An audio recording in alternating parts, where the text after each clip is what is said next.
Welcome you all on education गुफ्तगू। आज हम आपको बताने वाले हैं 50 devices of computer. 50 important devices of computer के बारे में आज हम आपको बताने वाले हैं। और प्लीज़ वीडियो देखने से पहले आप हमारे चैनल को ज़रूर सब्सक्राइब कीजिएगा और वीडियो को ज़्यादा से ज़्यादा लोगों तक पहुंचाइएगा ताकि ज़्यादा लोग इसका फ़ायदा उठा सकें। तो स्टार्ट करने से पहले आपको बता दूं कि आज मैं आपको इनपुट डिवाइसेस, आउटपुट डिवाइसेस और स्टोरेज डिवाइसेस जो कंप्यूटर के हैं इनके बारे में आज आपको बताने वाला हूं मैं। तो बड़े अच्छे से वीडियो को देखिएगा, ज़रूर वीडियो को अंत तक देखिएगा ताकि आपको हर डिवाइस के बारे में पता लग सके, कोई भी ऐसा डिवाइस ना हो जो आपको ना आता हो। ठीक है, हमने कोशिश की है कि हम सारे डिवाइसेस को इसमें इंक्लूड करें। तो चलिए स्टार्ट करते हैं वीडियो। हम आपको दिखाने वाले हैं this is a keyboard. Keyboard is use for typing and as you know कि हम कीबोर्ड से टाइपिंग भी कर सकते हैं, कीबोर्ड से कुछ शॉर्टकट कीज़ का भी हम यूज़ कर सकते हैं ताकि कंप्यूटर को हम ऑपरेट कर सकें। और ये जो कीबोर्ड है ये बेसिक डिवाइस है। ठीक है जी, keyboard is a basic device of our computer. और कीबोर्ड जो है बेसिक डिवाइस है। बेसिक डिवाइस इसलिए इसे बोला जाता है क्योंकि इसके बिना कंप्यूटर हमारा अच्छे से वर्क नहीं कर सकता। ठीक है जी, तो हम जो कीबोर्ड है कंप्यूटर के साथ कीबोर्ड का अटैच होना ज़रूरी है और अनिवार्य है। आइए नेक्स्ट डिवाइस के बारे में करते हैं। This is a mouse. Mouse basic device है कंप्यूटर का। माउस और कीबोर्ड दो ऐसे डिवाइस है जो बेसिक डिवाइस है कीबोर्ड के। माउस के टोटल 3 बटन्स होते हैं, left, right and scroll button. ठीक है जी, और जो माउस है ये 2 टाइप्स का माउस हमारे पास अवेलेबल है। 2 टाइप्स का माउस आता है। ऑप्टिकल माउस, जो ऑप्टिकल माउस है ये जो आप देख रहे हो this is a optical mouse क्योंकि इसमें लेज़र लाइट का यूज़ किया जाता है। ठीक है, आप लाइट देख रहे होगे इसमें चल रही होगी, वो लेज़र लाइट का असल में यूज़ किया गया। जो बॉटम पे है, बॉटम पे लेज़र लाइट का यूज़ किया गया है। इसके अलावा मैकेनिकल माउस, पुराने टाइम में मैकेनिकल माउस चलता था, उसमें बॉल लगी होती थी। लेकिन दिक्कत क्या आती थी उसमें दिक्कत ये आती थी अगर उसमें डस्ट चली जाए तो माउस वर्क करना बंद कर देता था। मतलब माउस की जो लाइफ स्पैन था बहुत कम था, इसलिए इन्होंने क्या किया, माउस को चेंज किया और माउस में एक लेज़र लाइट लगा दी। और आजकल के जो टाइम में जो माउस आ रहा है उसमें लेज़र लाइट भी नहीं है, वो ग्लास पे भी वर्क कर सकता है। ठीक है जी, तो चलिए जी अब आगे बढ़ते हैं। This is a printer. Hard copy output हमें प्रोवाइड करता है और प्रिंटर इम्पैक्ट और नॉन इम्पैक्ट टेक्नोलॉजी में हमें अवेलेबल है। इम्पैक्ट जो प्रिंटर्स हैं उसमें हैमर टेक्नोलॉजी का यूज़ किया जाता है। नॉन इम्पैक्ट जो प्रिंटर है उसमें लेज़र टेक्नोलॉजी का यूज़ किया जाता है। लेटेस्ट जो है नॉन इम्पैक्ट प्रिंटर्स का यूज़ किया जा रहा है। अगर आपको फास्ट स्पीड से प्रिंट आउट लेने हैं देन हम लेज़र प्रिंटर्स का यूज़ करते हैं ताकि बहुत जल्दी हम उसके प्रिंट आउट ले सकें, क्योंकि आजकल के टाइम में किसी के पास इतना टाइम नहीं है ना, तभी आजकल के टाइम में ज़्यादातर लेज़र प्रिंटर्स का यूज़ किया जाता है। चलिए जी आगे बढ़ते हैं। मॉनिटर। मॉनिटर जो है ये कंप्यूटर के साथ अनिवार्य है, ज़रूरी है, क्योंकि ये हमें रिज़ल्ट दिखाता है, डिस्प्ले करता है हमारी आउटपुट। जो मॉनिटर है ये भी पहले टाइम में जो मॉनिटर था वो CRT मॉनिटर चलता था। उसके बाद LED मॉनिटर आया, फिर LCD मॉनिटर, पहले CRT फिर LCD and then LED monitor. ये 3 टाइप्स हैं मॉनिटर की। LCD जो CRT मॉनिटर है जो पहले टाइम में चलता था वो CRT मॉनिटर था और बहुत बल्कि था साइज़ में, बहुत ज़्यादा इलेक्ट्रिसिटी कंज्यूम करता था। आगे चल के दिखाएंगे आपको वो सारे मॉनिटर्स के बारे में, इसलिए बोल रहा हूँ वीडियो को अंत तक देखिएगा। तो प्लीज़ दोस्तों वीडियो को शेयर ज़रूर कर दीजिएगा। अगर आपको वीडियो अच्छी लगी हो, जॉयस्टिक, जो आप जॉयस्टिक देख रहे हो ये एक ऐसा डिवाइस है जिससे बच्चे गेम खेलते हैं। रिमोट कंट्रोल की तरह है, रिमोट कंट्रोल है। ये एक मोबाइल के साथ भी अटैच हो जाता है, कंप्यूटर के साथ भी अटैच हो जाता है। आप स्नैप्स देख रहे हो, इसमें आपने देखा होगा मोबाइल और कंप्यूटर के साथ अटैच हो जाता है आसानी से। ठीक है जी, और आगे बढ़ते हैं जी। This is a light pen. आजकल के टाइम में ऑनलाइन क्लासेस के टाइम में इस लाइट पेन का बहुत ज़्यादा यूज़ किया जा रहा है। स्पेशली मैथ्स टीचर इसका यूज़ करते हैं आजकल के टाइम में, क्योंकि ये जो लाइट पेन है, लाइट पेन फैसिलिटी प्रोवाइड करता है। डायरेक्टली आप राइट भी कर सकते हो मॉनिटर के ऊपर, और इसके अलावा डिजिटाइज़र प्रोवाइड किया जाता है। डिजिटाइज़र के ऊपर राइट करके हम इसको यूज़ कर सकते हैं। ठीक है जी, आगे बढ़ते हैं। दिस इज़ अ माइक्रोफोन, जिसको हम माइक बोलते हैं। ये साउंड इनपुट के लिए यूज़ किया जाता है। ठीक है जी, और ये जो माइक है, माइक वॉइस इनपुट के लिए हम इसका यूज़ करते हैं। ठीक है जी, और आगे बढ़ते हैं जी। डिजिटाइज़र, जिसकी मैं बात कर रहा था, आजकल के टाइम में लोग जो मैथ्स टीचर्स हैं, स्पेशली जो टीचर्स हैं स्पेशली, वो इस डिजिटाइज़र का यूज़ कर रहे हैं ताकि बच्चों को ऑनलाइन कोई प्रॉब्लम ना आए। उन्हें एक ऐसा इन्वायरमेंट प्रोवाइड किया जाए, उन्हें ये लगे कि क्लास में बैठ के हम पढ़ रहे हैं। तो इसलिए क्या किया गया है, ये डिजिटाइज़र का आजकल के टाइम में टीचर यूज़ कर रहे हैं। डिजिटाइज़र पे लिखते हैं और आउटपुट स्क्रीन पर डिस्प्ले होती है। लाइक हम बोर्ड पर लिखते थे, बच्चों को सामने दिखाई देता था, लेकिन आजकल के टाइम में ऑनलाइन टेक्नोलॉजी है। ऑनलाइन टेक्नोलॉजी में इस डिजिटाइज़र का यूज़ किया जा रहा है। आगे बढ़ते हैं जी। ऑप्टिकल करैक्टर रीडर, ये करैक्टर्स को रीड करता है। देखिए यहाँ पे आप देख रहे हो कि करैक्टर्स को रीड किया जा रहा है, और करैक्टर को रीड करके इसको डिस्प्ले करवाया जाता है उसके बाद कंप्यूटर स्क्रीन पे। ठीक है जी, कंप्यूटर स्क्रीन पे उसके बाद इसको डिस्प्ले करवाया जाता है। इन करैक्टर्स को हम सेव भी करके रख सकते हैं। आजकल के टाइम में तो OCR, ऑप्टिकल करैक्टर रिकॉग्नाइजेशन, या इसको रीडर भी बोल सकते हो हम बोल सकते हैं। ऑप्टिकल करैक्टर रिकॉग्नाइजेशन आपके मोबाइल में भी ये इनबिल्ट आ गया है। कई पर्सन्स देखेंगे अपने मोबाइल में, प्लीज़ आप चेक ज़रूर करना, आपके कैमरा में ये ऑप्शन अवेलेबल होगी। ठीक है जी, और आगे बढ़ते हैं जी। ऑप्टिकल मार्क रीडर, आप पेपर देने जाते हो ऑनलाइन जब आप पेपर देने जाते हो तो वहाँ पे आपको OMR शीट मिलती है। तो आप क्या सोचते हो कि वो उस शीट को सिंगल क्वेश्चन चेक करेंगे? नहीं, उसके लिए ऑप्टिकल मार्क रीडर का यूज़ किया जाता है। देखिए, ऑप्टिकल मार्क रीडर में शीट डालते हैं, नंबर बता देता है, नंबर अपने में सेव रख लेता है। ठीक है, मतलब हुआ ना कितना आसान काम। आजकल के टाइम में टेक्नोलॉजी ने सब कुछ बदल दिया। प्लीज़ हमारे चैनल को ज़रूर सब्सक्राइब कीजिएगा। चलिए जी, आगे बढ़ते हैं। बार कोड रीडर, आप बड़े बड़े मॉल्स में जाते हो, वहाँ पे आप देखते हो इस बार कोड रीडर का यूज़ किया जाता है।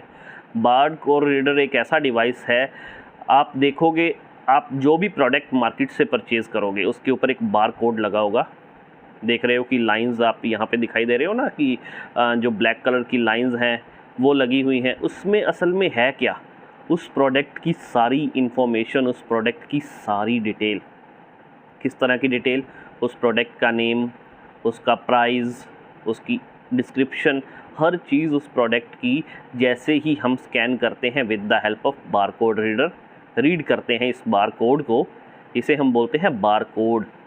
बार कोड को जैसे ही आप रीड करवाते हो with the help of bar code reader, ये डिस्प्ले आपको करवा देता है इसकी सारी डिस्क्रिप्शन, इसकी सारी डिटेल आपके लैपटॉप में या आपके PC में। ओके, चलिए जी, आगे बढ़ते हैं। फ़ोटो स्कैनर, फ़ोटो स्कैनर का यूज़ किया जाता है फ़ोटोज़ को स्कैन करने के लिए, डॉक्यूमेंट्स को स्कैन करने के लिए, ताकि हम उसे कंप्यूटर में सेव करके रख सकें फॉर फ्यूचर यूज़। आगे बढ़ते हैं जी। Magnetic ink character recogniser, magnetic ink character recogniser एक ऐसा डिवाइस है जो बैंक में यूज़ किया जाता है ताकि चेक का पता लगाया जा सके, चेक ओरिजिनल है या डुप्लीकेट है। ये देखिए, इसमें चेक डाला, चेक डालते ही ये बताएगा हमें कि ये चेक ओरिजिनल है या डुप्लीकेट है। बताएगा कैसे? इसकी इंक को चेक करेगा। स्पेशल टाइप ऑफ इंक इसमें यूज़ की जाती है, और इंक चेक करके ये बताएगा कि ये जो आप यूज़ कर रहे हो, जो यहाँ पे ये जो चेक यूज़ कर रहे हो बैंक में, वो ओरिजिनल है या डुप्लीकेट है। ऐसा तो नहीं है कि कोई हैक करने की कोशिश कर रहा है, कोई ठगी ठोरी करने की कोशिश कर रहा है। ठीक है जी, आगे बढ़ते हैं जी। डिजिटल कैमरा, सभी को पता होगा डिजिटल कैमरा स्नैप लेने के लिए यूज़ किया जाता है। ठीक है जी, फ़ोटो खींचने के लिए इसका यूज़ किया जाता है। Gesture recognization device. ये देखिए ये बंदा कैसे गेस्चर्स का यूज़ कर रहा है, अपने ये गन निकाल रहा है, और दूसरी तरफ आप मॉनिटर में देखिए, मॉनिटर में वो पर्सन उसी तरह से रिएक्ट कर रहा है। ठीक है जी। इस डिवाइस का आजकल के टाइम में बहुत ज़्यादा यूज़ किया जा रहा है, स्पेशली गेमिंग पर्पज़ के लिए, लाइक क्रिकेट खेलना है या इसके अलावा टेबल टेनिस खेलना है, कितनी ही गेम्स हैं, इसमें ये वाले डिवाइस का स्पेशली यूज़ किया गया है। आगे बढ़ते हैं जी। टच पैड, लैपटॉप पे टच पैड का यूज़ किया जाता है, लैपटॉप पे माउस का यूज़ नहीं किया जाता। टच पैड इनबिल्ट लैपटॉप पे आपको पहले से ही मिलता है। देखिए जहाँ पे पर्सन का हैंड है वहाँ पे टच पैड है, उस पर आप राइट क्लिक और लेफ़्ट क्लिक की ऑप्शन भी आपको प्रोवाइड की गई है। ठीक है जी। और आगे बढ़ते, टच स्क्रीन मोबाइल में, लैपटॉप में, पीसी में, और इसके अलावा मॉनिटर्स आजकल के टाइम में ऐसे आ गए हैं, लैपटॉप आजकल के टाइम में ऐसे आ गए हैं, टैब ऐसे आ गए हैं आजकल के टाइम में जिसमें टच स्क्रीन है, मतलब जिसमें कीबोर्ड और माउस की ज़रूरत ही नहीं है, ज़रूरत कोई उसने ख़त्म कर दिया। ठीक है, मतलब सब कुछ इनबिल्ट प्रोवाइड कर दिया, कीबोर्ड भी इनबिल्ट प्रोवाइड कर दिया, माउस की ज़रूरत नहीं है, टच करो और उसे यूज़ करो आसानी से। वर्चुअल रियलिटी, आजकल के टाइम में ये वर्चुअल रियलिटी डिवाइस का यूज़ किया जाता है। वर्चुअल रियलिटी असल में एक ऐसा डिवाइस है जिससे लोग वर्चुअल, एक तरह से वर्चुअल रियलिटी हमें दिखाते हैं, मतलब लगता है ऐसा है कि असल में ये चीज़ चल रही है, लेकिन असल में नहीं होती, वो सिर्फ़ और सिर्फ वीडियो में वैसी चीज़ होती है। लाइक कार ड्राइविंग जो स्कूल्स हैं वहाँ पे इन चीज़ों का यूज़ किया जाता है। आजकल के टाइम में तो एंटरटेनमेंट के लिए भी इसका बहुत ज़्यादा यूज़ किया जा रहा है। 3D एनिमेशन इफ़ेक्ट्स इसमें आपको मिलते हैं। आगे बढ़ते हैं जी। This is a webcam, web camera जिसको हम बोलते हैं। देखिए वेब कैम हमें क्या फैसिलिटी, आजकल के टाइम में आपको पता है कि जो वेब कैम है बहुत ज़्यादा यूज़ किया जा रहा है बिकॉज ऑफ ऑनलाइन क्लासेस, क्योंकि ऑनलाइन क्लासेस आजकल के टाइम में अनिवार्य कर दी गई हैं, ज़रूरी कर दी गई हैं, जिस कारण से जो वेब कैम है उसकी ज़रूरत आज के टाइम में बहुत ज़्यादा बढ़ गई है। तो तभी ये जो वेब कैम है, ये वेब कैम फैसिलिटी प्रोवाइड करता है। कैमरा एक तरह से ये कैमरा है, ये ऑनलाइन क्लासेस के टाइम में यूज़ किया जाता है। आगे बढ़ते हैं जी। प्लीज़ चैनल को सब्सक्राइब ज़रूर कीजिएगा, बार बार इसलिए बोल रहा हूँ ताकि भूल नहीं जाइएगा कि आपको नेक्स्ट वीडियो भी देखनी है। नेक्स्ट वीडियो और बहुत इंटरेस्टिंग वीडियो आने वाली है, कुछ ऐसा और इंटरेस्टिंग आने वाला है आपके पास। तो चलिए जी आगे बढ़ते हैं। नेक्स्ट है hand scanner. Hand scanner hand को स्कैन करेगा। ये स्पेशली सिक्योरिटी पर्पज़ के लिए यूज़ किया जाता है, लाइक जहाँ पे बड़ी बड़ी तिजोरी लगी होती हैं, ठीक है, जहाँ पे बहुत ज़्यादा सिक्योरिटी रखनी पड़ती है, उस जगह पे हैंड स्कैनर का यूज़ किया जाता है। हैंड स्कैनर से स्कैन करके उसके बाद कोड फिल किया जाता है और उसके बाद उस चीज़ को ओपन किया जाता है। आगे बढ़ते हैं जी। फेस स्कैनर, आजकल के टाइम में अगर आप बड़ी सिटीज़ में जाओगे तो वहाँ पे इस फेस स्कैनर का यूज़ किया जाता है। फेस स्कैनर से डिटेक्ट किया जाता है ये पर्सन वही है या और कोई है। आपके मोबाइल में भी ये वाली फेस स्कैनर की फैसिलिटी प्रोवाइड की गई है, फेस रिकॉग्नाइजेशन जिसको आप बोलते हो।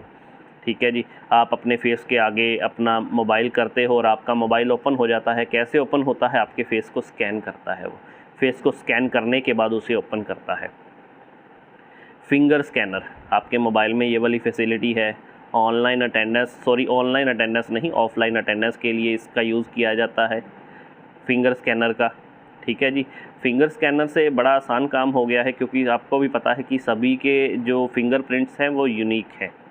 ठीक है जी, तो तभी बोलते हैं कि जो फिंगर स्कैनर है ये सबसे बढ़िया मेथड है अटेंडेंस लेने का, और इसके अलावा आपका जो मोबाइल का लॉक है वो सबसे सिक्योर मीडियम है और कोई इसे अनलॉक नहीं कर सकता। कैथोड रे ट्यूब, जिसके बारे में आपको बता रहा था, कैथोड रे ट्यूब मॉनिटर्स पुराने टाइम में यूज़ किए जाते थे। बहुत बल्कि थे ये मॉनिटर्स और बहुत ज़्यादा इलेक्ट्रिसिटी कंज्यूम करते थे ये मॉनिटर, बहुत सारा स्पेस लेते थे ये मॉनिटर, तभी इन मॉनिटर्स को रिप्लेस करना पड़ा था। आगे चल के करेंगे किस मॉनिटर के साथ हमने रिप्लेस किया था, वीडियो को अंत तक देखते रहिएगा। चलिए जी आगे बढ़ते हैं। आगे हम करने लगे हैं लिक्विड क्रिस्टल डिस्प्ले और light emitting diode. Liquid crystal display एक ऐसा मॉनिटर है जिसको हम LCD मॉनिटर्स बोलते हैं। ये CRT मॉनिटर्स के बाद मॉनिटर्स आए थे। असल में ये मॉनिटर्स को लाने का कारण क्या था, ये मॉनिटर्स स्लिम थे और लेस इलेक्ट्रिसिटी कंज्यूम करते थे, लेस स्पेस कंज्यूम करते थे, इसको आप अपनी दीवार पे भी हैंग कर सकते थे। लेकिन इसमें एक सबसे बड़ी प्रॉब्लम ये थी, जो पर्सन सामने बैठा है उसको तो स्क्रीन बिल्कुल साफ़ दिखाई देती थी, लेकिन जो पर्सन इधर से उधर हुआ उसे बिल्कुल भी साफ़ दिखाई नहीं देता था, बहुत ज़्यादा उसे प्रॉब्लम्स आती थी। तो क्या किया गया, उन्होंने फिर चेंजेस की और चेंजेस करने के बाद एलईडी मॉनिटर्स लाए। तो ठीक है जी, लाइट एमिटिंग डायोड, ठीक है जी, LED monitors light emitting diode इसकी फुल फॉर्म है। एलईडी जो मॉनिटर है उसमें ब्राइटनेस भी बढ़ा दी गई, उसमें जो क्वालिटी है वो भी इंक्रीज़ कर दी गई। और इसके अलावा जो प्रॉब्लम आती थी एलसीडी मॉनिटर्स में, सिर्फ सामने बैठा बंदा ही सही देख सकता है, बाकियों को पिक्चर साफ नहीं दिखाई देती थी, वो चीज़ इससे रिमूव कर दी गई। लेकिन ये जो एलईडी मॉनिटर्स हैं ये भी कॉम्पैक्ट थे, ठीक है जी। आजकल के टाइम में मुझे लगता है 80% ऑफ पर्सन्स के घर पे ये एलईडी टेक्नोलॉजी का ही यूज़ किया जा रहा है। जो आपके घर पे टीवी लगे हैं वो एलईडी टीवी ही लगे हुए हैं सभी के घर पे। आगे बढ़ते हैं जी। स्पीकर एक साउंड आउटपुट डिवाइस है, ये हमें साउंड आउटपुट प्रोवाइड करता है, ठीक है जी। दो तरह के स्पीकर अवेलेबल हैं, वायर्ड और वायरलेस स्पीकर, ठीक है जी। आगे बढ़ते हैं। प्रोजेक्टर, जो प्रोजेक्टर है मूवी थिएटर में जब आप जाते हो वहाँ पे प्रोजेक्टर का यूज़ किया जाता है, बड़ी स्क्रीन के ऊपर मूवी दिखाई जाती है with the help of projector. आजकल के टाइम में आपको ये बता दूं, मिनी प्रोजेक्टर भी अवेलेबल हैं जो आप अपनी पॉकेट में भी रख सकते हो, और ये प्रोजेक्टर आराम से 300 to 400 के बीच में अवेलेबल हो जाता है। तो यूज़ करके देखिएगा जो प्रोजेक्टर को। ये जो प्रोजेक्टर की मैं बात कर रहा था, जो मूवी थिएटर में यूज़ किए जाते हैं, बहुत हाई क्वालिटी प्रोजेक्टर्स होते हैं ये, तो इनकी रेजोल्यूशन बहुत ज़्यादा होती है, तभी इतनी बिग स्क्रीन पे ये हम देख पाते हैं। इन प्रोजेक्टर्स की हेल्प से हम इतनी बिग स्क्रीन पे मूवीज़ देख पाते हैं। ये सब हम बात करने लगे हैं हेडफोन की। जो हेडफोन है, अपने ईयर्स पे आप हेडफोन लगाते हो, वायर्ड और वायरलेस दोनों टेक्नोलॉजी में ये हेडफोन अवेलेबल हैं, ठीक है जी। आगे बढ़ते हैं जी। ईयरफोन और हेडफोन में आपने देख लिया होगा मेन डिफरेंस क्या है। मोस्ट ऑफ द पर्सन जो होते हैं उन्हें ईयरफोन और हेडफोन में डिफरेंस नहीं पता होता, ठीक है जी। तो अच्छे से देख लीजिए ईयरफोन और हेडफोन कैसे होते हैं। इंकजेट प्रिंटर्स जो हैं ये इम्पैक्ट प्रिंटर टेक्नोलॉजी की कैटेगरी में आते हैं। और जो इंकजेट प्रिंटर्स हैं ये आपको हम बता दें, ये आपको high quality of output provide करेंगे। पेपर पे आपको ये high quality of output provide करेंगे, ठीक है जी। आगे बढ़ते हैं जी। लेज़र प्रिंटर, जिसकी मैं बात कर रहा था, आजकल के टाइम में लेज़र टेक्नोलॉजी का यूज़ किया जा रहा है। किसी के पास इतना टाइम नहीं है कि वो वेट करे। Inkjet printer little bit slow speed से वर्क करते हैं, उनकी क्वालिटी बेटर होती है, लेकिन लेज़र प्रिंटर की क्वालिटी इतनी बेटर नहीं होती है, लेकिन हमें बहुत फास्ट स्पीड से ये आउटपुट प्रोवाइड करते हैं। तभी आजकल के टाइम में इन लेज़र प्रिंटर्स का यूज़ किया जाता है, ठीक है जी। डॉट मैट्रिक्स प्रिंटर, पुराने टाइम में डॉट मैट्रिक्स प्रिंटर का यूज़ किया जाता था, बहुत स्लो स्पीड है। बहुत से बैंक आजकल के आज के टाइम में भी इन डॉट मैट्रिक्स प्रिंटर का यूज़ कर रहे हैं, और आवाज़ ची ची की आवाज़ आती रहती थी और बिल्कुल स्लो स्पीड से हमें ये आउटपुट प्रोवाइड करते थे। तभी इन प्रिंटर्स का आजकल के टाइम में बिल्कुल भी यूज़ नहीं किया जा रहा है। प्लॉटर एक ऐसा डिवाइस है, ये आजकल के टाइम में इस प्लॉटर का यूज़ किया जाता है जब हमें बड़ी ग्राफिक्स चाहिए, ठीक है जी। बड़ी फ़ोटोज़ चाहिए, बड़ी ग्राफिक्स चाहिए, या आप देखते हो नंबर प्लेट है आपके बाइक की या आपके एक्टिवा की या आपकी कार की नंबर प्लेट है, तो वो नंबर प्लेट भी इस प्लॉटर की हेल्प से ही लगाई जाती है। इस प्लॉटर की हेल्प से उस नंबर प्लेट पे नंबर लगाया जाता है। और इसके अलावा आप देख रहे हो कि बड़ी ड्राइंग्स करनी है या बड़ी आपको कोई इमेज बनानी है, with the help of plotter बड़ी आसानी से बनाई जा सकती है। पावर सप्लाई, ये जो पावर सप्लाई है सीपीयू कैबिनेट में ये पावर सप्लाई आपको मिलेगी, ठीक है जी। सीपीयू जो की बैक है वहाँ पे ये पावर सप्लाई लगाई जाती है ताकि कंप्यूटर को इलेक्ट्रिसिटी प्रोवाइड की जा सके। बाकी सारे डिवाइसेस को ये पावर प्रोवाइड करती है, लाइक मदरबोर्ड, इसके अलावा हार्ड डिस्क, रैम, रोम, ठीक है जी। सभी डिवाइसेस को इसने पावर प्रोवाइड करनी है। आगे बढ़ते हैं जी। CPU central processing unit. जो CPU है, ये CPU देखिए यहाँ पे मदरबोर्ड पे ये CPU लगाया जाता है, और ये जो CPU है, ये CPU brain of the computer भी इसे बोल सकते हो। ये प्रोसेसिंग के लिए यूज़ किया जाता है CPU। तभी CPU के बिना आपका कंप्यूटर वर्क नहीं कर सकता। आपका मोबाइल है, चाहे आपका लैपटॉप है, चाहे आपका PC है, चाहे आपकी टैबलेट है, ठीक है जी, कई मॉनिटर्स हैं उसमें इनबिल्ट कंप्यूटर आपको अवेलेबल मिलेगा, लेकिन सभी में CPU का यूज़ किया जाता है। CPU एक ऐसी चीज़ है जो प्रोसेसिंग के लिए यूज़ किया जाता है, ठीक है जी। आगे चलते हैं जी, आगे बढ़ते हैं। नेक्स्ट है कंप्यूटर कैबिनेट। आजकल के टाइम में इतनी अट्रैक्टिव कंप्यूटर कैबिनेट आनी स्टार्ट हो गई हैं। पहले टाइम में तो बिल्कुल अजीब टाइप की कैबिनेट्स आती थी, ठीक है जी। आजकल के टाइम में जो कैबिनेट्स है, कैबिनेट का रूप रंग ही सब कुछ चेंज हो गया है, ठीक है जी। कैबिनेट के अंदर सारा मदरबोर्ड, CPU, रैम, रोम, हार्ड डिस्क, सब कुछ इसके अंदर फिट किया जाता है।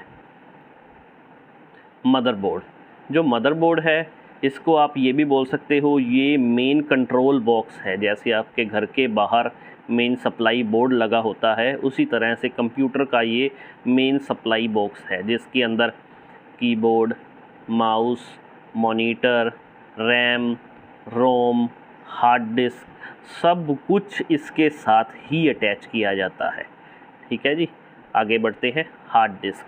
हार्ड डिस्क परमानेंट डाटा को स्टोर करवाने के लिए यूज़ की जाती है, और ये जो हार्ड डिस्क है, ये देखिए इंटरनली आपको दिखा रहा हूँ। हार्ड डिस्क के अंदर सेक्टर्स और ट्रैक्स होते हैं। हार्ड डिस्क के अंदर प्लेट्स का यूज़ किया गया है ताकि इसमें डाटा को स्टोर करवा के रखा जाए। ये जो ऊपर आप देख रहे हो, ये हेड है जिसके थ्रू डाटा को रीड और राइट करवाया जाता है, ठीक है जी। आगे बढ़ते हैं। Pen drive. पेन ड्राइव एक ऐसा डिवाइस है जहाँ पे डाटा को परमानेंटली स्टोर करवाया जाता है, लेकिन हार्ड डिस्क और पेन ड्राइव में मेन अगर डिफ्रेंशिएट हमें करना हो, हार्ड डिस्क जो है वो पोर्टेबल नहीं है। उसे आप एक जगह से दूसरी जगह पे लेके नहीं जा सकते, क्योंकि आपकी CPU कैबिनेट में ये फिक्स हो जाती है। लेकिन जो पेन ड्राइव है वो CPU कैबिनेट में नहीं फिक्स होती, उसे आप USB पोर्ट के साथ अटैच करते हो, उसमें आप डाटा ट्रांसफ़र करते हो और अपनी पॉकेट में डालकर कहीं भी लेके जा सकते हो। तभी पेन ड्राइव को पोर्टेबल डिवाइस बोला गया है, ठीक है जी। बिल्कुल छोटे से ये डिवाइस आजकल के टाइम में अवेलेबल हैं। ये तो पेन ड्राइव का मैंने लिटिल बिट बड़ा साइज़ दिखा दिया है, इससे छोटे भी साइज़ आजकल के टाइम में अवेलेबल हैं। लेकिन जो पुराने टाइम में जो पेन ड्राइव आती थी, उसके सिंगल साइड ही आपको मिलता था, जो USB पॉइंट पे लगाने के लिए मिलती थी। लेकिन अगर आपको मोबाइल के साथ अटैच करनी है, देन आपको एक अलग डिवाइस का यूज़ करना पड़ता था, OTG डिवाइस जिसे हम बोलते थे। लेकिन आजकल के टाइम में क्या है, इन बिल्ट ही इन्होंने ये चीज़ प्रोवाइड कर दी है। देखेंगे एक साइड पे USB पोर्ट के लिए बनाई गई है, और दूसरी साइड पे अगर आपने मोबाइल के साथ अटैच करनी है तो उसके लिए हमें स्पेस प्रोवाइड किया गया है। CD और DVD, ये असल में पहले टाइम में यूज़ की जाती थी। आज के टाइम में CD और DVD का यूज़ बिल्कुल भी नहीं किया जाता। CD में हम 700 MB तक का डाटा स्टोर करवा सकते थे। DVD 16 GB तक की भी अवेलेबल थी मार्केट में, ठीक है जी।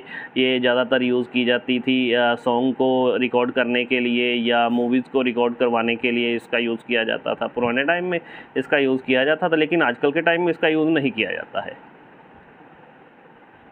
ट्रैक बॉल, ये जो ट्रैक बॉल है ये भी बिल्कुल जॉयस्टिक की तरह है, लेकिन ट्रैक बॉल और जॉयस्टिक में आपको मेन हम डिफरेंस बता दें। मेन डिफरेंस इसमें क्या है? मेन इसमें डिफरेंस ये है, जो ट्रैक बॉल है वो ट्रैक बॉल के ऊपर एक बॉल लगी होती है, लेकिन जॉयस्टिक के ऊपर एक स्टिक लगी होती है। देखो इसके ऊपर बॉल लगी है, इसको आप बॉल को मूव करेंगे ना, ठीक है, जब बॉल को मूव करेंगे तो आपके माउस का जो पॉइंटर है वो भी मूव होगा, ठीक है जी। गेम खेलने के लिए इसका स्पेशली यूज़ किया जाता है, ठीक है जी। लाइक रेसिंग गेम हो गई, इसके अलावा फायरिंग गेम हो गई, बटन भी इसके ऊपर प्रोवाइड किए गए हैं, ओके। SSD, अच्छे से सुनिएगा SSD के बारे में। SSD क्या है? Solid state drive. ये जो सॉलिड स्टेट ड्राइव एक ऐसी डिवाइस है जिसने आज के टाइम में कंप्यूटर की टेक्नोलॉजी में तहलका मचा दिया है। कारण ये है, मैं आपको अपनी आप बीती बात बताता हूँ। मैंने जो लैपटॉप लिया था, लैपटॉप लेने के बाद जो उसे बूट करने में मुझे टाइम लगाता था, ऑनलाइन क्लासेस लगानी होती थी, बूट करने में मुझे लैपटॉप को स्टार्ट करने में, कहने का मतलब है कंप्यूटर को जब स्टार्ट करना होता था, लैपटॉप को स्टार्ट करना होता था, आराम से ले जाता था 1 मिनट के करीब सारी एप्लीकेशंस को लोड करने में। उसके बाद मुझे किसी ने SSD के बारे में बताया, मुझे बताया कि this one is a device जो आपके कंप्यूटर को, आपके PC को, आपके लैपटॉप को with in a few seconds load कर देगा, स्टार्ट कर देगा। तो मैंने सोचा चलो ठीक है जी, यूज़ करो के देखते हैं, ये चीज़ लगवा के देखते हैं। लगवाया, मानोगे नहीं आप ये कि 10 सेकंड के अंदर मेरा कंप्यूटर स्टार्ट हो गया, और कंप्यूटर की स्पीड ऐसे हो गई कि लगता था कि इसमें i3, i5 या i7 प्रोसेसर है, जबकि मेरे लैपटॉप में ड्यूल कोर प्रोसेसर यूज़ हुआ है उसमें, ठीक है, जिसमें ड्यूल कोर प्रोसेसर है। मतलब उसने स्पीड को इतना ज़्यादा बढ़ा दिया। हार्ड डिस्क अगर उसमें होगी सिर्फ, तो यूज़फुल नहीं है आपका लैपटॉप। मैं आपको सभी को सुजेस्ट करूंगा, जिसके पास भी PC और जिसके पास भी लैपटॉप या डेस्कटॉप है, प्लीज़ SSD बीच में ज़रूर डलवाइए। जिसने नया लेना है पहले से ही बीच में SSD डलवाए ज़रूर, क्योंकि SSD का बहुत मेजर रोल प्ले हो रहा है। SSD को हार्ड डिस्क ने रिप्लेस कर दिया है, ठीक है जी। हार्ड डिस्क जो है वो ओल्डर वर्जन आप बोल सकते हो डाटा को स्टोर करवाने के लिए, और अब नया वर्जन क्या आया है, SSD, solid state drive. Data permanently store भी करती है, लेकिन डाटा अगर फेच करने की बात आती है ना, बहुत फास्ट स्पीड से डाटा को फेच करती है, और आपके कंप्यूटर की स्पीड को 10 गुना नहीं, 20 गुना नहीं, 30 गुना नहीं, 40 गुना नहीं, 50 गुना बढ़ा देती है। आपके कंप्यूटर की स्पीड इतनी ज़्यादा बढ़ जाती है, आप ये बोलते हो कि इसमें हो सकता है कि प्रोसेसर ही चेंज कर दिया है, बट ऐसा नहीं है। इसमें हुआ क्या है, इसमें जो परमानेंट स्टोरेज डिवाइस था ना, उसकी कैपेबिलिटी बढ़ गई है, उसकी फैचिंग स्पीड बढ़ गई है, तभी इतनी फास्ट स्पीड से ये सब कुछ वर्क हो रहा है। चलिए जी आगे बढ़ते हैं। मेमोरी कार्ड, ये जो मेमोरी कार्ड है, मेमोरी कार्ड ज़्यादातर मोबाइल फ़ोन में यूज़ किया जाता है, लेकिन आजकल के टाइम में मेमोरी कार्ड का भी नहीं यूज़ किया जा रहा है। जो आप पहले फ़ोन देखते थे उसमें मेमोरी कार्ड का यूज़ किया जाता था, इंटरनल स्टोरेज बहुत कम होती थी, तभी लोग मेमोरी कार्ड का यूज़ करते हैं आजकल भी लोग, लेकिन 50-50 अब काम हो गया है। 50% लोग मेमोरी कार्ड का यूज़ करते हैं, 50% लोग नहीं करते हैं। बिल्कुल छोटा सा ये एक डिवाइस है, छोटा सा एक स्टोरेज डिवाइस है ये, ठीक है जी। आप अगर कहीं गुम भी हो जाए तो भी ढूंढना बहुत मुश्किल है इस डिवाइस को, तो तभी बोलते हैं ये जो मेमोरी कार्ड है, मेमोरी कार्ड को संभाल के रखिएगा भी, अगर ये गुम हो गया, इधर उधर हो गया, मिलने वाला नहीं है अभी ये मेमोरी कार्ड। तो मेमोरी कार्ड परमानेंट डाटा को स्टोर करने के लिए यूज़ किया जाता है। ज़्यादातर इसे यूज़ किया जाता है या तो किसी डिवाइस में यूज़ किया जाता है, लाइक अगर आप यूज़ कर रहे हो, कोई स्पीकर्स का यूज़ कर रहे हो, ठीक है, उसके अंदर भी ये मेमोरी कार्ड लग जाता है। लेकिन मोबाइल फ़ोन में 80 to 90% जो पर्सन हैं वो मोबाइल फ़ोन में ही मेमोरी कार्ड का यूज़ करते हैं। यस, अब हम बात करने लगे हैं रैंडम एक्सेस मेमोरी की। रैंडम एक्सेस मेमोरी का मतलब टेम्परेरी मेमोरी, और इसे आप बोल सकते हो प्राइमरी मेमोरी, इसे आप मेन मेमोरी भी बोल सकते हो। असल में ये जो रैंडम एक्सेस मेमोरी है, इसमें डाटा तब तक रहता है जब तक पावर सप्लाई ऑन है। जैसे ही आपने पावर सप्लाई ऑफ की, जितना भी डाटा इसमें होगा सारा डाटा वॉश आउट हो जाएगा। तभी ये जो मेमोरी है, इस मेमोरी को टेम्परेरी मेमोरी भी बोला जाता है। मदरबोर्ड पे देख रहे हो आप, मदरबोर्ड पे इस स्लॉट पे, ये वाले स्लॉट पे रैम को अटैच किया जाता है, ठीक है जी। कई तरह की रैम आती है, DDR2, DDR3, DDR4, ठीक है जी। तो अलग अलग रैम की टाइप्स हैं, ओके जी। तो अलग अलग मदरबोर्ड में अलग अलग टाइप की रैम जो है इंसर्ट होती है, ओके। जो PC की रैम है वो अलग है, जो लैपटॉप की रैम है वो अलग है, और आपके मोबाइल फ़ोन में भी रैम होती है। जितनी बड़ी रैम होगी उतनी स्पीड से आपका मोबाइल वर्क करेगा, ठीक है जी। और एट लास्ट इतना ही बताना चाहूँगा इसके बारे में कि इसमें डाटा तब तक रहता है जब तक लाइट आपकी ऑन है, जैसे ही आपने लाइट ऑफ की डाटा इसमें से सारा वॉश आउट हो जाएगा। और एट लास्ट ये चीज़ अच्छे से समझ लीजिए कि जितनी भी इंस्ट्रक्शंस हैं, डाटा है, सबसे पहले रैंडम एक्सेस मेमोरी में, प्राइमरी मेमोरी में आता है, उसके बाद सारा डाटा CPU के पास जाता है। और next is read only memory. जो ये रीड ओनली मेमोरी है, रीड ओनली मेमोरी भी प्राइमरी मेमोरी का ही एक पार्ट है। ये मदरबोर्ड में अटैच होती है रीड ओनली मेमोरी। इसमें सारी इंस्ट्रक्शंस स्टोर होती हैं, सारी कमांड स्टोर होती हैं जो भी कंप्यूटर को रन करने के लिए चाहिए। जैसे ही कंप्यूटर को स्टार्ट किया जाता है, कंप्यूटर स्टार्ट होते ही सबसे जो उसकी पहली इंस्ट्रक्शन है वो लेता है रीड ओनली मेमोरी से। ठीक है जी, जो सबसे पहली इंस्ट्रक्शन होगी वो लेगा, ये रीड ओनली मेमोरी से लेगा। मदरबोर्ड पे ये रीड ओनली मेमोरी अटैच है और ये परमानेंट मेमोरी है, ये चीज़ याद रखिएगा। This is a permanent memory and we can not erase the data from read only memory. ठीक है जी, ना इरेज कर सकते हो, ना इसमें आप डाटा राइट कर सकते हो at the time of manufacturing. The computer, जो मैन्युफैक्चरर है, जो फर्स्ट टाइम इसमें चेंजेस कर देगा वो ही चेंजेस इसमें रह जाएंगी, दोबारा से इसमें चेंजेस नहीं हो पाएंगी। This is a flash drive. CD को राइट करने के लिए, CD को रीड करने के लिए ये एक्सटर्नल फ्लैश ड्राइव का यूज़ किया जाता है, जैसे कि आप देख रहे हो। ठीक है जी। फ्लॉपी डिस्क, पुराने टाइम में फ्लॉपी डिस्क का यूज़ किया जाता था, क्योंकि ये फ्लॉपी डिस्क देखिए, फ्लॉपी डिस्क में डाटा स्टोर करवाया जाता था। ओके, तो कुछ डाटा इसमें, ज़्यादा डाटा इसमें स्टोर नहीं करवा सकते हैं, बहुत कम डाटा इसमें स्टोर करवा सकते हैं। ठीक है जी, तो दैट्स वाई आज के टाइम में ये फ्लॉपी डिस्क का यूज़ नहीं किया जा रहा। ठीक है जी। VGA कार्ड, जिसको ग्राफिक कार्ड भी बोलते हैं, जिसने गेम चलानी है ना, सच्ची बता रहा हूँ, if you want to play game on your computer then you need this graphic card. Graphic card motherboard के साथ अटैच किया जाता है और स्पेशली जो गेम प्लेयर्स हैं, जिन्होंने गेम प्ले करनी है या जिन्होंने बहुत अच्छी क्वालिटी में वीडियोस देखनी है, उनके लिए ये ग्राफिक कार्ड सूटेबल है। ग्राफिक कार्ड अगर होगा तो हाई रेजोल्यूशन में आपको क्वालिटी मिलेगी, हाई रेजोल्यूशन में आपको आउटपुट मिलेगी। हब एक नेटवर्किंग डिवाइस है, इसको आप सेंट्रलाइज्ड डिवाइस भी बोल सकते हो। ये देखो सारे कंप्यूटर्स इसके साथ अटैच किए हुए हैं।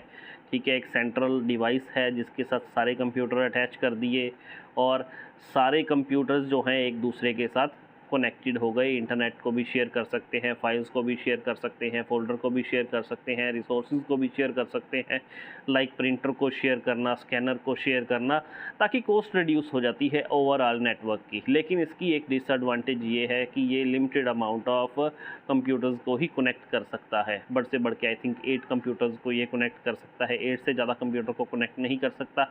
इसके लिए हम यूज़ करते हैं switch, like this is a switch. Switch एक ऐसा डिवाइस है, ये इंटेलिजेंट डिवाइस भी इसे बोला जाता है। ठीक है जी, जो हब है उसे पैसिव डिवाइस भी बोला जाता है। जो स्विच है, स्विच पे आप देख रहे हो बैक साइड पे कितने ही पोर्ट हैं। इसमें हम बहुत से कंप्यूटर्स को एक टाइम पे सिंगल स्विच के थ्रू कनेक्ट कर सकते हैं और इसकी स्पीड भी फास्ट होती है और बीच में ब्रेक भी नहीं करता। ठीक है जी, लेकिन दोनों हब और स्विच का एक सबसे बड़ी डिसएडवांटेज ये है, अगर ये सेंट्रलाइज्ड डिवाइस फेल हो गया ना, देन हमारा सारा सिस्टम कोलैप्स कर जाएगा, हमारा सारा सिस्टम वर्क करना बंद कर जाएगा। चलिए जी, 50th हमारा लास्ट रह गया है मॉडम। मॉडम क्या है?